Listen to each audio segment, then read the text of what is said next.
हमने 2 दिन पहले ही आपको बताया था कि अरविंद केजरीवाल के मन में 2024 में प्रधानमंत्री बनने का ख्वाब पल रहा है और आज हमारी इस खबर पर खुद आम आदमी पार्टी ने मोहर लगा दी है।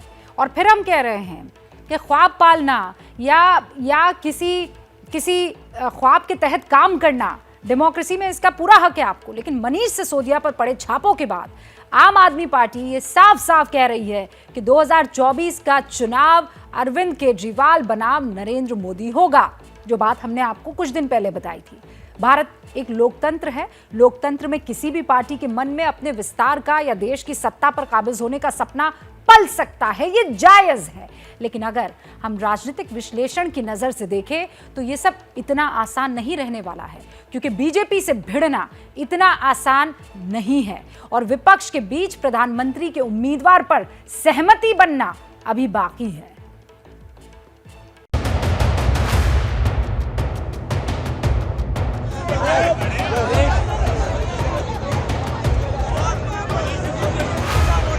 अरविंद केजरीवाल वेव, एक केजरीवाल लहर फैल गई। अगला जो चुनाव होगा 2024 का लोकसभा, वो आम आदमी party versus Bharatiya Janata party होगा।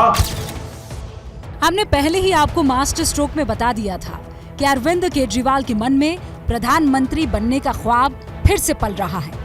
मनीष सिसोदिया के घर सीबीआई के छापे के बहाने केजरीवाल के नेताओं ने उन्हें प्रधानमंत्री पद का दावेदार बताना शुरू कर दिया है। अभी तक सार्वजनिक तौर पर इन नेताओं की चुप्पी रहती थी या फिर ये खुलकर नहीं बोलते थे, लेकिन अब वो अरविंद केजरीवाल को 2024 में नरेंद्र मोदी के सामने प्रधानमंत्री का दावेदार बता रहे हैं। अरविंद केजरीवाल वेव, एक केजरीवाल लहर फैल गई और 135 करोड़ भारतवासियों के दिल में अरविंद केजरीवाल जी की जगह बनती जा रही है। पहले अक्सर चुनावों में यह कहा जाता था कि मोदी बनाम कौन। पंजाब की जीत के बाद देश के लोग कहने लगे हैं कि विकल्प हमें मिल गया। उस विकल्प का नाम है अरविंद केजरीवाल। अगला जो चुनाव होगा 2024 का लोकसभा, वो आम आदमी party versus Bharatiya Janata party होगा। मोदी वर्सेस केजरीवाल का चुनाव होगा और हम लड़ेंगे। अब ना तो आपसे केजरीवाल रुकने वाले हैं और ना ही आपसे शिक्षा और स्वास्थ्य का मॉडल रुकने वाला है। अरविंद केजरीवाल की प्रधानमंत्री नरेंद्र मोदी से सीधे तुलना हो रही है, इसीलिए बीजेपी भी आम आदमी पार्टी को सटीक जवाब दे रही है। प्रधानमंत्री नरेंद्र मोदी जी को आज वो एक इंस्टीट्यूशन है, नेशनल नहीं इंटरनेशनल इंस्टीट्यूशन है, और इस देश ने प्रधानमंत्री नरेंद्र मोदी जैसा योग्य, कर्मठ, ईमानदार और ऐसा दूसरा नेता नहीं देखा। सारे दुनिया के अंदर प्रधानमंत्री मोदी की जितनी इज्जत है और जिस प्रकार का जो है उन्होंने जो है दर्जा हासिल किया है, उसके लिए उनको किसी भी नेता की, किसी भी सरकार के, किसी मुखिया की, किसी सर्टिफिकेट की जरूरत नहीं है। इस बीच आज जब अरविंद केजरीवाल सामने आए तो उन्होंने फिर से देश को आगे ले जाने का जिक्र किया और सीबीआई रेड के बहाने ये भी कह दिया कि उन्हें आगे बढ़ने से रोका जा रहा है। अगर हम लोगों ने इन्हीं पार्टियों और इन्हीं नेताओं के भरोसे देश को छोड़ दिया तो अगले 75 साल भी देश आगे नहीं बढ़ेगा। अगले 75 साल भी यूं ही बीत जाएंगे, भारत पीछे रह जाएगा। 130 करोड़ लोगों को साथ आना पड़ेगा। आज मनीष सिसोदिया को दुनिया का सबसे अच्छा शिक्षा मंत्री घोषित किया गया, लेकिन उसके घर सीबीआई पहुंच के रेड मारने के लिए, तो अड़चनें बहुत आएंगी।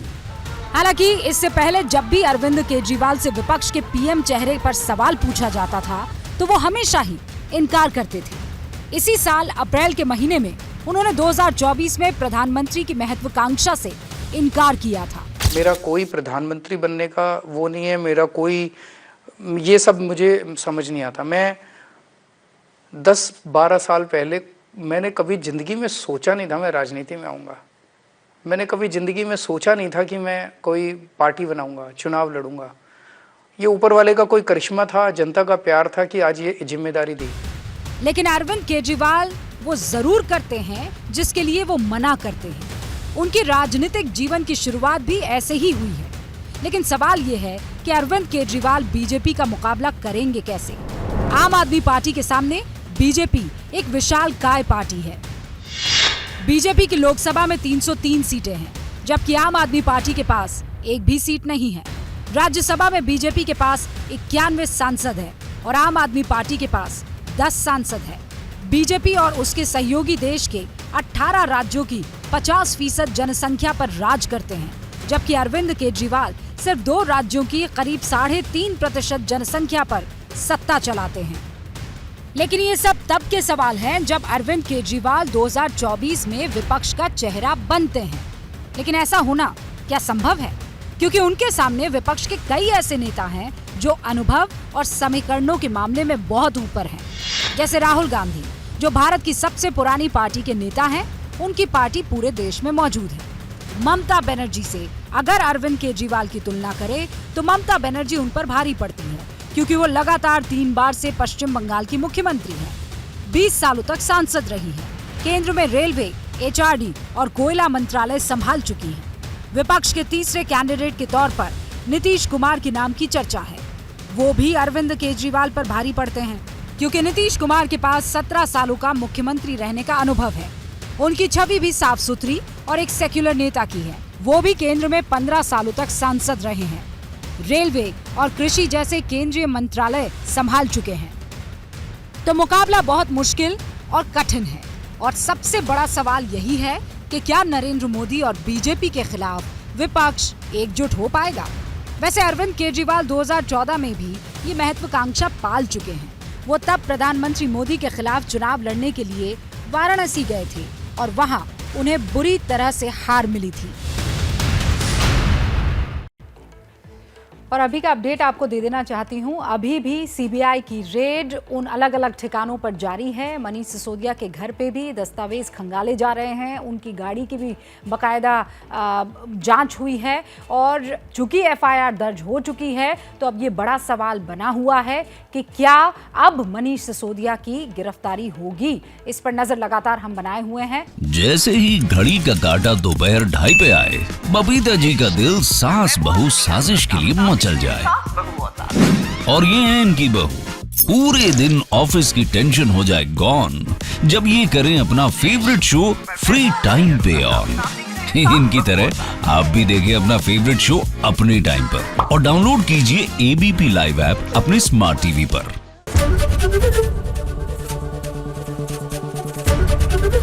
ABP न्यूज आपको रखे आगे।